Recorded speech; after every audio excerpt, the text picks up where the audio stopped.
참여하는 그런 한 달이 되시길 바랍니다. 여러분들 옆에 있는 분들하고 한번 반갑게 인사 나누겠습니다. 사랑하고 축복합니다.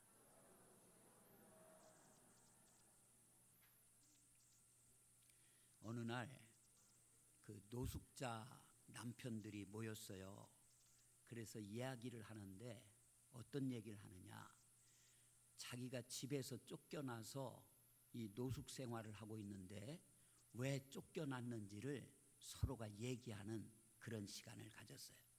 근데 제일 젊은 30대가 먼저 얘기합니다. 머리를 긁으면서 저는 우리 마누라한테 밥 줘 그랬다가 쫓겨났습니다 그러는 거예요. 그랬더니 그 얘기를 듣던 40대가 라면 어디 있는데, 라면 끓여 먹으려고 라면 어디 있냐고 물어봤다가 40대는 쫓겨났다는 거예요. 50대는 또 아내가 외출을 하려고 어디 나가서 어디가 하고 물어봤더니 아주 심한 욕을 먹고 혼을 나고 쫓겨났다고 그럽니다. 60대는 아내가 드라마를 보고 있더래요. 그래서 자기는 좀 스포츠도 보고 그러고 싶어서 채널을 딴 데로 돌렸더니 야단을 치면서 쫓아내버렸다는 거예요. 그리고 70대는 뭐 다른 이유도 없다는 거예요. 소파에 그냥 앉아 있는데 걸리적거린다고 쫓아냈다는 거예요. 그리고 80대는요, 아침에 자고 일어나서 눈을 딱 떴더니 눈 떴다고 그냥 때리면서 쫓아냈다고 그럽니다. 예? 여러분들, 세월을 잘 극복하지 않으면 인생이 비참해지는 그런 경우가 있어요. 특히 우리들 삶 속에서 잘 살아야지 무책임하고 교만하게 살면은 대가를 반드시 받게 됩니다. 요즘처럼 그 인간관계의 단절이 심한 때는 더욱더 그렇습니다. 요즘 집집마다 보면 개를 키우시는 분들이 많아요. 신방을 가서 봐도 이제 그 개들이 많이 있어요. 근데 어떤 집 개는 어떤 권사님네 신방 가서 예배 드리면요, 같이 찬송하면 고개 들면서 우 진짜 찬송을 해요. 개도. 신기하더라고요. 요즘은 개에 대한 애정이 대단히 많아졌습니다. 그래서 그냥 개라고도 하지 않고 옛날에는 애완견이라고 그랬는데 요즘은 반려견이라고 그렇게 얘기들 해요. 그 현대인들의 외로움과 상실감이 크다는 그런 의미겠죠. 애를 낳는 집은 줄어들고 있습니다. 그런데 개를 기르는 집은 점점 늘어나고 있어요. 조만간 15세 이하의 애보다 개가 많은 시대가 올 것이라 이렇게 예견들을 하고 있습니다. 핵가족 시대를 지나서 1인 가구가 늘어나면서 외로움을 덜고 위안을 얻으려고 개와 같이 사는 그런 사람들이 많아지는 거예요. 심지어 외국처럼 이제 자기가 죽게 되면은 키우던 이 반려견 개가 유산을 받게 되는 날이 올지도 모른다, 그런 전망까지 하고 있습니다. 어떤 사람들은 얘기해요. 사람한테 치이고 믿었던 친구가 배신하는 세상을 보면은 오만정이 다 떨어져서 사람들과는 부딪히기도 싫고 필요한 말 외엔 말도 하기 싫다, 그런 얘기를 해요. 사람은 자기 이익을 위해서 밥 먹듯이 배반을 하는데 개는 그런 배신이 없어서 더 좋다. 사람에 대한 불신감이 대단합니다. 한때 여러분, 개란 말이 들어간 욕은요 가장 흔하고 심한 그런 욕이었습니다. 그런데 요새 개는요 주가가 하늘을 찔러요. 주인의 많은 사랑을 받는 개는 심지어 사람들까지 막 무시를 해요. 이전에는 사람이 사람을 무시하는 것이 큰 문제였다면 앞으로는 개까지도 사람을 무시하는 그런 시대가 올 것 같습니다. 집에 오면 개는 어떻습니까? 막 꼬리를 치면서 좋아해 주는데 아내들은 어때요? 우리 남자 성도님들 직장 출근했다가 이렇게 딱 들어오면 개처럼 그렇게 반갑게 맞이합니까? 하늘 품은 무슨 악기처럼 막 달려들고 그러진 않습니까? 자식들은 돈 먹는 악기처럼 그렇게 달려든다고 그래요. 그처럼 사람에게서 실망하고 또 배신까지 당하니까 배신이 없는 개가 좋다고 사람들은 개를 그렇게 키운다고 그래요. 사람들은 다 연약한 존재이기 때문에 배신도 할 수 있습니다. 그런 배신과 불신을 극복하면서 최상의 길을 찾아 나가면서 사는 그런 삶이 바로 성도들의 삶이 되어야 될 줄로 믿습니다. 살다 보면요, 오늘 본문에 나오는 이 다윗왕 다윗처럼 사방에 대적이 둘러싼 것과 같은 절망적인 순간을 만날 때도 많이 있어요. 그때 최상의 길을 찾으려면은 하나님으로부터 최상의 인도를 받아야 되는 거예요. 어떻게 하나님의 최상의 인도를 받을 수 있습니까? 오늘 본문에 나오는 다윗의 고백을 통해서 우리 인생 살아가다가 절망적인 상황에서 최상의 인도를 받는 데 필요한 몇 가지 자세를 한번 살펴보려고 그럽니다. 제일 첫 번째는 뭐냐? 우리들이 이런 절망적인 상황을 만나면은 겸손히 하나님 앞에 엎드려서 기도하게 될 때 그곳에서 벗어나게 되고 최상의 길이 열려지게 되는 줄로 믿습니다. 여러분, 오늘 1절 본문 말씀 한번 보십시오. 다 같이 한번 읽겠습니다. 여호와여, 내 기도를 들으시며 내 간구에 귀를 기울이시고 주의 진실과 의로 내게 응답하소서.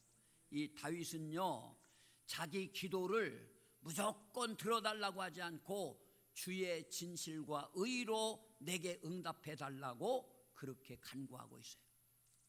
그렇게 기도한 것은 자신의 진실과 의를 자신했기 때문에 그런 것이 아니에요.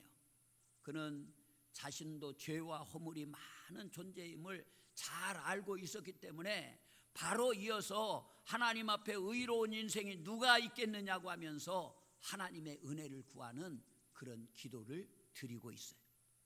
은혜는 항상 공의를 전제로 해야 그게 은혜입니다.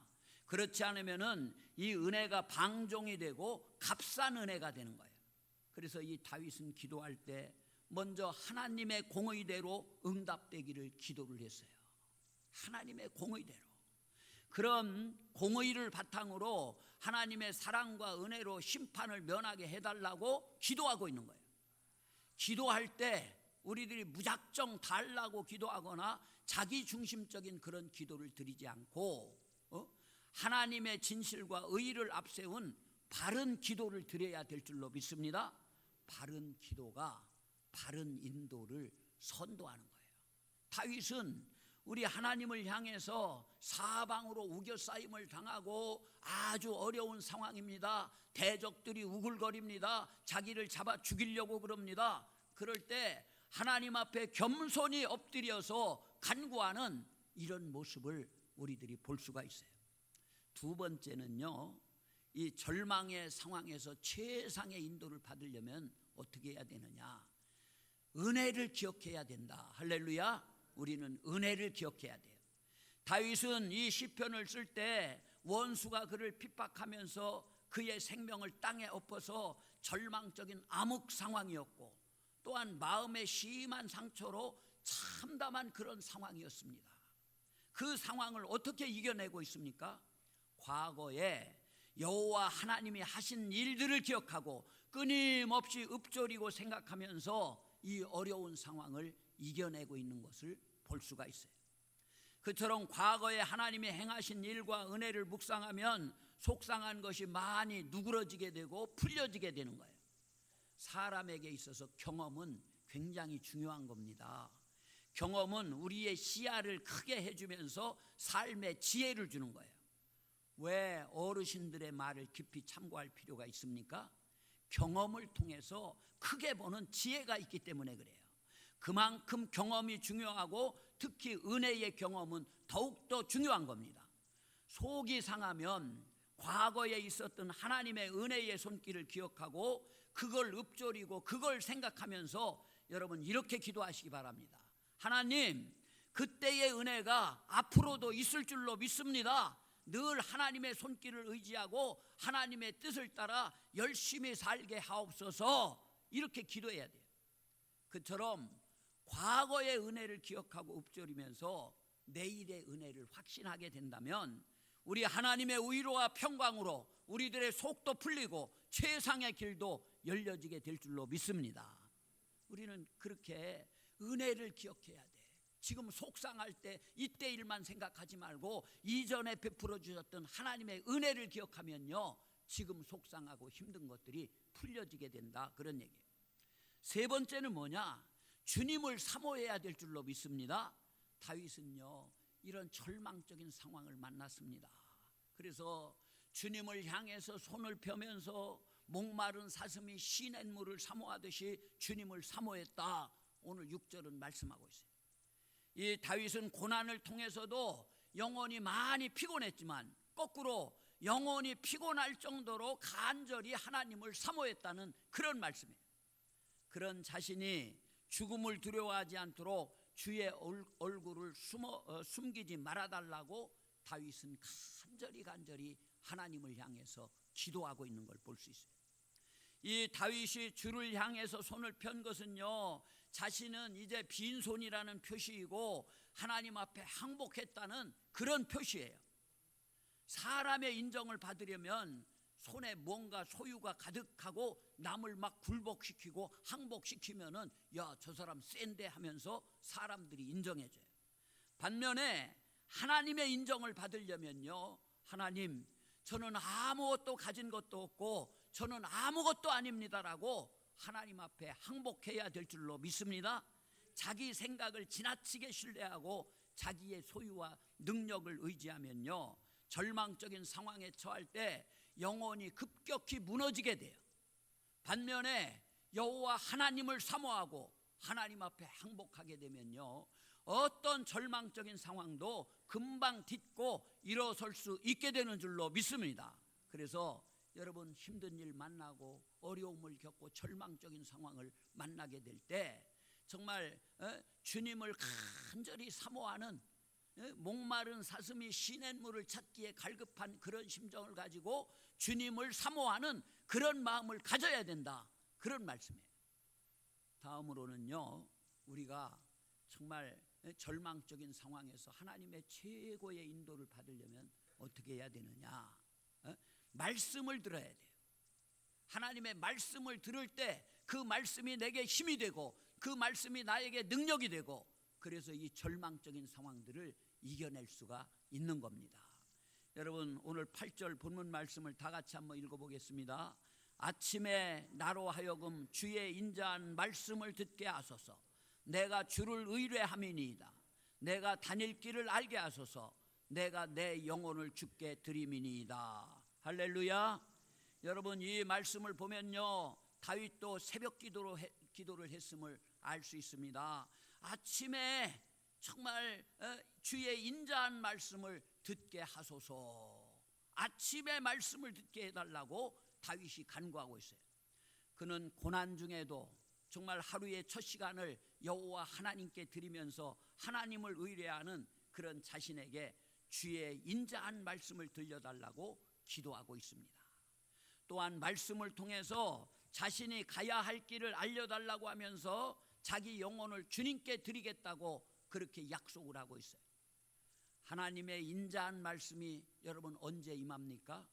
하루의 첫 시간에 우리들이 기도하면서 하나님을 의뢰하고 하나님의 뜻을 행하겠다고 다짐할 때 우리에게 인자한 말씀이 임하게 되는 줄로 믿습니다.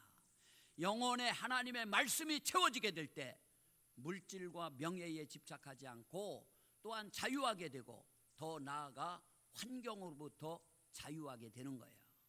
즉 우리들의 영혼을 물질과 명예로 채우려고 하면요, 집착과 불안에 빠지게 됩니다. 그런데 하나님의 말씀과 은혜로 채우면 자유와 평안을 얻게 되고 동시에 최상의 길로 인도함을 받게 되는 줄로 믿습니다. 다음으로는요, 여러분들 주의 말씀을 듣는 것과 동시에 여러분 주님 앞으로 피해야 될 줄로 믿습니다. 주님께 피해야 되는 거예요. 다윗은 원수의 손길에서 벗어나려고 하나님께 피해 숨었다고 오늘 9절에 보니까 그렇게 말씀하고 있어요. 그처럼 힘들 때 사람 찾아다니지 말고 또 미신과 기적을 찾아다니지 마시기 바랍니다. 특히 자기가 피난처라고 주장하는 이단은 더욱더 멀리해야 돼요. 절망적인 순간에 사람을 찾아다니는 행위는 오히려 하나님을 피하는 그런 행위가 되는 겁니다. 절망적인 순간에는요, 밖으로 나다니기보다는 무릎 꿇고 기도하고 현재 섬기는 자리에서 더욱더 섬기는 것이 진짜 하나님께 피하는 그런 행위인 줄로 믿습니다. 하나님을 피하는 행위와 하나님께 피하는 행위를 잘 구분해야 이단과 사탄에 넘어지지 않게 됩니다.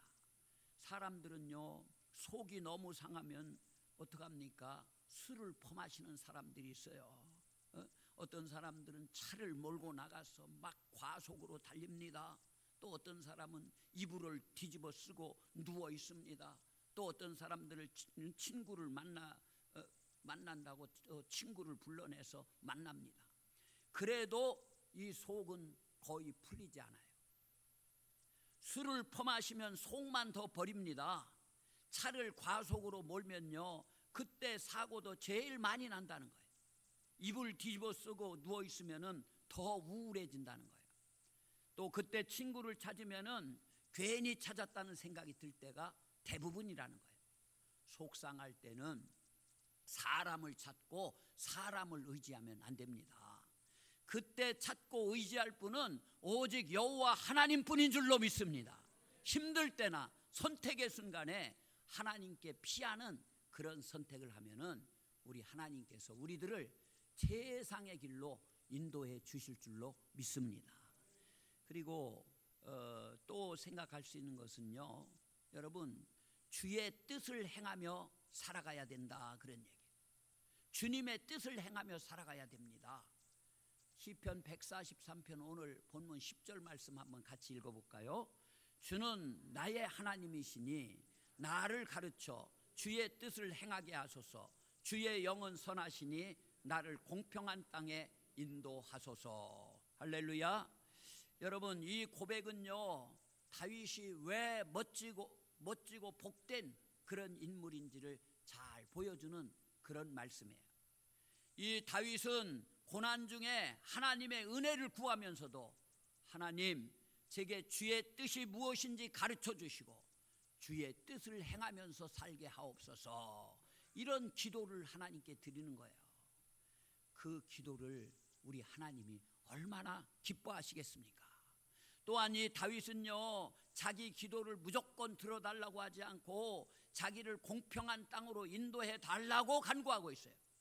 쉽게 말하면 이렇게 기도한 거예요. 하나님, 심은 대로 거두게 하옵소서. 그것만 해도 족합니다. 이런 기도를 하나님 앞에 올려드리고 있는 거예요. 우리 하나님은 심은 대로 거두려는 마음을 가지고 열심히 심는 자에게 심은 것보다도 넘치게 거두게 하실 줄로 믿습니다. 그처럼 기도할 때 그저 복을 많이 달라고 기도하지 마시고 하나님의 기쁘신 뜻을 행하겠다는 그런 마음과 함께 많이 심겠다는 결단을 가지고 기도하면은 우리들을 최상의 길로 인도받는 최상의 은혜가 주어지게 될 줄로 믿습니다. 또한요, 오늘 11절 말씀을 한번 보세요. 주의 종이 되어야 된다. 최상의 인도를 받으려면 우리 주님의 종이 되어야 된다, 그런 얘기.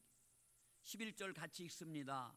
여호와여, 주의 이름을 위하여 나를 살리시고 주의 의로 내 영혼을 환난에서 끌어내소서. 여러분, 이 구절에서 주의 이름을 위하여 주의 의로라는 고백도 보통 은혜가 되는 그런 고백이 아니에요. 다윗은 하나님 앞에 기도하면서도 주의 이름이 높아지고 주의 의가 실현되기를 원하면서 주의 구원과 인자하심을 구하고 있습니다. 또한 기도를 마칠 때도 저는 주의 종입니다, 이런 철저한 종의식을 가지고 기도를 마치고 있어요. 12절에 보면 우리 하나님이 이런 기도를 얼마나 기뻐하셨겠는가, 저는 그런 생각을 해봐요. 왜 하나님은 다윗을 내 마음에 합한 사람이라고 했고 그의 왕권이 영원하리라는 다윗 언약을 주시면서 다윗의 후손을 통해서 메시아가 오게 하는 엄청난 축복을 주셨습니까? 그가 종의식에 투철했기 때문에 그래요. 그는 왕이 된 후에도 자신을 주의 종으로 여겼습니다. 세상에서 가장 복된 모습은요, 왕이 종의식을 가지고 겸손하게 행동하는 그런 모습이에요. 종에게는 자신도 없고 또 자신의 것도 없습니다. 그처럼 자기 것이 없고 자기 감정까지 십자가에 다 못 박는 주의 종의식만 분명해도 속상한 마음과 상처는 상당히 줄어들게 되는 거예요. 우리 한국 교회에서는 주의 종 하면은 목회자들을 가리키지만 사실 모든 성도가 다 주님의 종이란 자세로 살아가야 되는 거예요. 주의 종이라는 자세를 가지라는 말은 영성과 신분을 자랑하라는 그런 말이 아닙니다. 자기 것은 하나도 없다는 사실을 인정하라는 그런 말씀이에요. 종에게는요, 자기 소유가 없습니다. 주인이 맡겨주신 것만 있을 뿐이에요. 그처럼 자신의 소유, 자기의 재능, 자기 시간, 자기 지식 등을 다 하나님의 것으로 인정하면서 주의 종답게 하나님의 뜻대로 살려고 해야 된다, 그런 말씀이에요. 우리 하나님은 종의식을 가지고 겸손하게 섬기는 사람을 왕처럼 높여주시고 그의 기도도 기쁘게 들어주시는 줄로 믿습니다. 그러므로 우리들이 하나님께 기도할 때도요, 자기 뜻과 소원보다 주의 종으로서 하나님의 뜻과 소원을 앞세우셔야 돼요. 그러면 하나님이 구원의 은혜도 주시고 또 필요도 넘치게 채워주실 줄로 믿습니다. 교만한 왕처럼 행하면요, 종처럼 비참해집니다. 그런데 겸손한 종처럼 행하면 왕처럼 존귀해지는 줄로 믿습니다. 그래서 결국 아무것도 없는 종임을 자처하면 모든 것을 다 가진 왕처럼 여겨지게 된다, 그런 말씀이에요. 항상 겸손한 우리 주의 종의식을 가지고 자기 자리를 충실하게 지키려고 하는 그런 성도들이 돼야 될 줄로 믿습니다. 자기 손에 맞는 도구와 자기 형편에 맞는 방법과 자기 재능에 맞는 일을 찾아서 그 일을 하는 것이 진짜 성공이에요. 그러면 실패해도 성공한 것입니다. 현재 자기에게 주어진 영광과 고난과 약점도 우리 하나님의 선하신 뜻 가운데 주어진 것이에요. 남의 것만 좋게 보지 말고 자기 것을 좋게 보시기 바랍니다. 학력은 좀 부족해도 말씀을 가까이 하는 삶, 이런 삶은요, 학력보다도 더 훨씬 귀한 거예요. 외모가 조금 부족해도 기뻐하면서 웃는 얼굴은요, 외모보다도 귀합니다. 여러분 믿으십니까? 좋은 옷은 없어도 감사와 친절의 옷은 좋은 옷보다도 훨씬 더 귀한 거예요. 내가 재능은 없어도 기도하고 순종하는 태도는 재능보다도 더 귀한 줄로 믿습니다. 말은 못해도 진실한 마음과 행동은 말보다도 귀한 거예요. 성공은 못해도 하나님의 뜻대로 살다가 겪은 실패는 성공보다도 귀한 것입니다. 사도 바울은요, 키가 굉장히 작다고 그랬어요. 또 이 머리도 아마 많이 앞머리가 빠진 대머리였고 결혼도 안 했습니다. 일설에 의하면 주석서를 보면은 육체에 가시를 가지고 있었는데 그 가시가 요즘 얘기하는 뇌전증이라고 그러죠. 간질병이나 또 백내장, 안질 이런 것들이 있었다고 그럽니다. 게다가 수시로 깊은 고난에 처해요. 이 바울이 또 감옥에도 들어갔다 나오고 그럽니다. 그는 외적으로는 실패자의 모습이에요. 사도 바울의 모습을 보면. 그렇지만 그 모든 약점과 실패를 극복하고 가장 위대한 전도자가 되었습니다. 또한 말재주가 없어서 당대의 대설교자는 되지 못했어도 글재주를 통해서 문장력은 있어요. 글은 또 얼마나 잘 쓰는지 모릅니다. 그래서 사도 바울이 성경 13권을 신약성경 남길 정도입니다. 그처럼 아무리 현재 가진 것이 부족해도 그것만 가지고도 얼마든지 성공적인 삶을 만들어낼 수 있음을 믿고 문제 때문에 낙심하지 않는 그런 성도들이 되시길 바랍니다. 우리 성도에게도요, 때로는 부족과 실패와 장벽의 문제가 필요해요. 성공과 성숙은 그런 문제들을 먹고 자라는 그런 나무입니다. 문제가 두려워서 현재의 삶에 그냥 안주해버리면 결코 참된 성공을 이루지를 못합니다. 크고 작은 문제들은 참된 성공행 티켓이에요. 문제가 생겼을 때 믿음으로 그 문제를 잘 극복해내면요, 그 문제는 결국 성공으로 이끄는 통로가 되는 거예요. 지나온 삶들을 돌아보시기 바랍니다. 문제는 다 일시적인 문제였어요.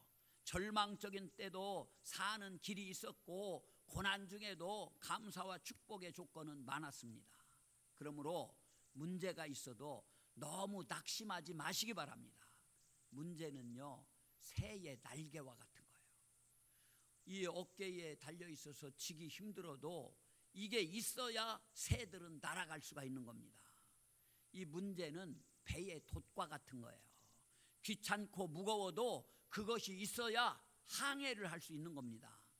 문제는요, 기차의 화통과 같은 거예요. 더럽고 지저분해도 그것이 있어야 앞으로 전진할 수가 있는 겁니다. 문제는 또 시계의 추와 같은 거예요. 매달고 있기 힘들어도 그것이 있어야 시계가 작동하는 겁니다.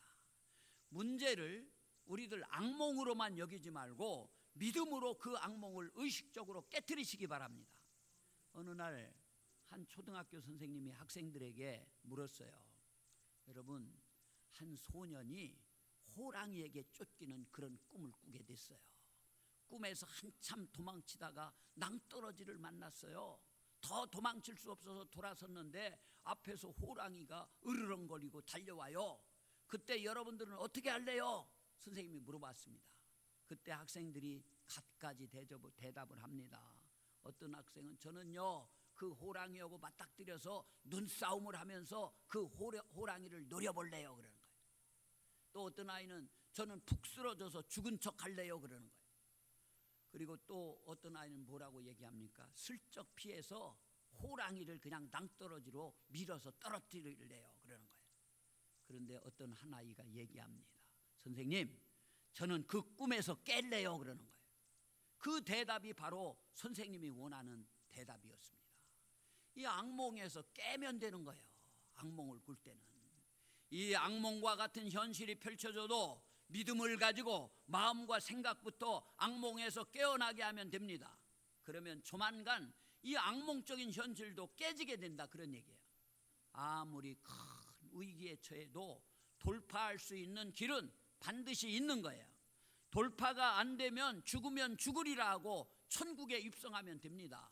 그러므로 어떤 문제와 장벽이 있어도 찬란한 꿈과 비전을 향해 달려가는 길에서 결코 포기하지 마시기 바랍니다. 어느 날 한 부인이요, 상담가를 찾아와서 자기 남편과는 도저히 못 살겠다고 상담을 요청해요. 상담가가 이유를 물어보니까 그녀가 이 대학노트 한 권을 보여주는 거예요.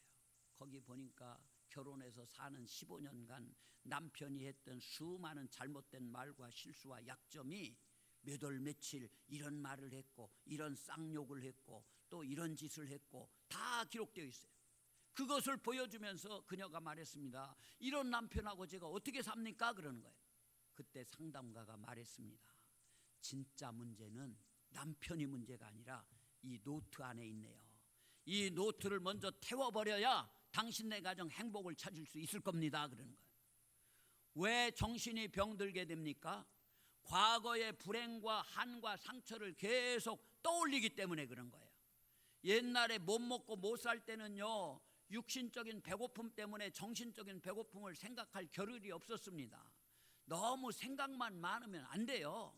생각할 때는 감사하는 마음을 기본 바탕으로 깔고 생각하고 지금까지 하나님의 은혜로 살았다는 에베네셀의 감사를 늘 읊조리며 살아가야 될 줄로 믿습니다. 우리들 인생을 살다 보면요, 문제와 시련이 수시로 복병처럼 우리 앞에 달려들 겁니다.